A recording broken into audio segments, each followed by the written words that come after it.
Yeah, a challenge that many of you are going to face this weekend is driving in rain, maybe even driving on roads that are slick and still slick because of the flooding we've had earlier in the week. Well, we want to bring in Tom Gussie. He's the driving coordinator for the Mesa, Arizona Police Department. And Tom, we've been talking about all the issues we've had in the Denver area, people possibly in parts of New Mexico dealing with the rough driving conditions. What is the number one thing that people need to know when they go out on roadways that might be somewhat unfavorable?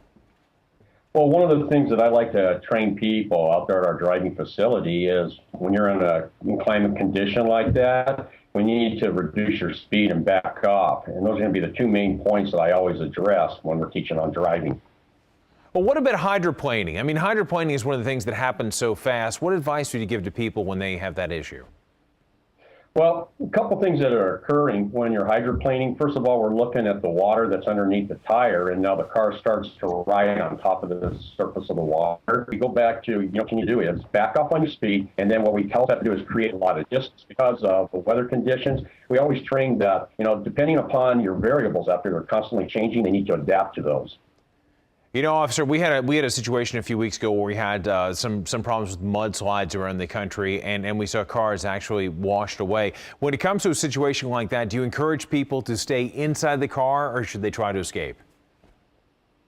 Well, again, it depends on what the situation is. And so if you're in a mudslide like that, would it be more hazardous to get out of the car and then maybe have the mudslide wash you away? So, like I said, it depends upon the constantly changing variables. If you stay in the vehicle, if you get out of the vehicle, one of the things that we have problems here in Arizona, sometimes when we have flash floods, we have individuals try to drive through these riverbeds or washes, and we see people stay in the cars and we see others try to get out of it. So, again, depends on what the situation is. Okay, great advice, Officer Tom Gussie. Again, thanks so much for your great service and for the wonderful advice.